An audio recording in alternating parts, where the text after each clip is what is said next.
उस देश के नागरिक है जिसके होठों में गंगा और हाथों में तिरंगा है। वो देश जो पराये नागरिक की शरण स्थली बन जाता है और 7 समंदर पार परदेसियों को भी अपने ब्रदर एंड सिस्टर कह के बुलाता। जी हाँ, यही पूज्य भूमि भारतवर्ष कहलाता है, भारतवर्ष कहलाता है। नमस्कार, मैं हूं कुणाल शेखर और आप देख रहे हैं लाइव सिटीज। देश की सबसे कम उम्र की प्रतिभागी के रूप में नेताजी सुभाष चंद्र बोस के जन्म जयंती पर दिल्ली के संसद भवन में अपना वक्तव्य रखने वाली अपूर्वा सिंह आज हमारे साथ है। हम सीधे अपूर्वा से बात करेंगे।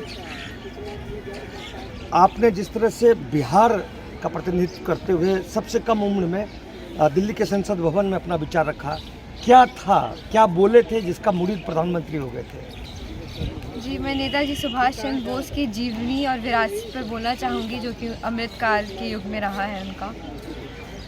हम उस देश के नागरिक हैं जिसके होठों में गंगा और हाथों में तिरंगा है। वो देश जो कभी सत्यम शिवम सुंदरम, कभी वंदे मातरम, तो कभी पंजाब सिंध गुजरात मराठा द्रविड़ उत्कल बंगा है। वो देश जो पराये नागरिक की शरण स्थली बन जाता है और 7 समंदर पार परदेसियों को भी अपने ब्रदर एंड सिस्टर कह के बुलाता है। जी हाँ, यही पूज्य भूमि भारतवर्ष कहलाता है, भारतवर्ष कहलाता है।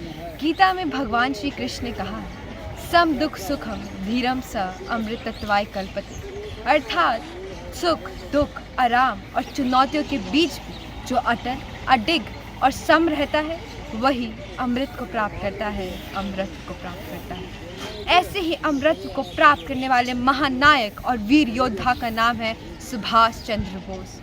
सुभाष चंद्र बोस की जीवनी हम सभी का अमृत प्राप्त करने में प्रेरणा स्रोत है।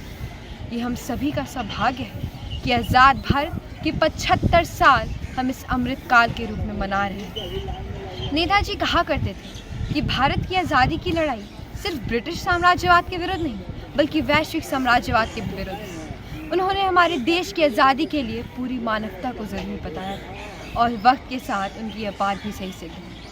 जैसे ही हमारा देश आज़ाद हुआ, वैसे ही अनेक देशों में स्वतंत्रता की आवाज़ें बुलंद हुई और बहुत ही कम समय में साम्राज्यवाद का दायरा भी सिमट गया।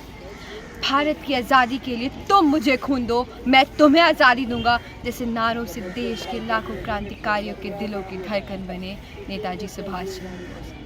अपने माता पिता के सपने को पूरा करने के लिए उन्होंने 1920 ईस्वी में सिविल सेवा परीक्षा पास की, परंतु भारत में चल रहे अनेक आंदोलनों के कारण उन्होंने 1921 ईस्वी में अपने पद से इस्तीफा दिया और भारत लौट आए।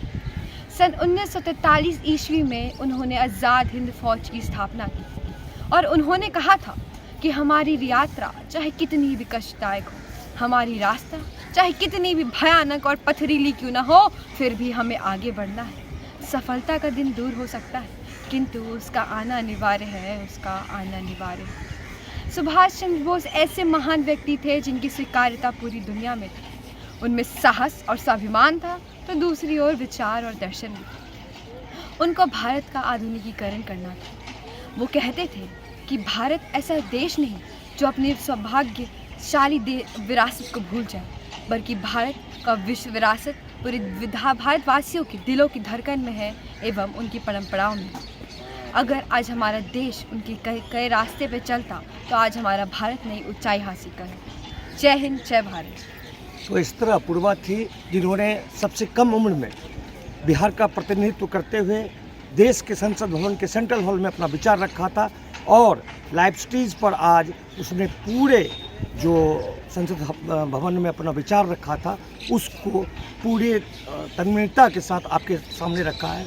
तो इस तरह हमारे साथ अपूर्वा सिंह थी जिसने देश के सेंट्रल हॉल में, संसद भवन के सेंट्रल हॉल में बिहार का प्रतिनिधित्व करते हुए नेताजी सुभाष चंद्र बोस पर अपना वक्तव्य रखा था, जिसके मुरीद प्रधानमंत्री नरेंद्र मोदी भी हुए थे। आज उसने लाइव सिटीज़ पर अपनी वह पूरी जो भाषण थी वह आपके सामने शेयर की है। अपने सहयोग कैमरा पर्सन सुबोध के साथ कुणाल शेखर, लाइव सिटीज़, भागलपुर।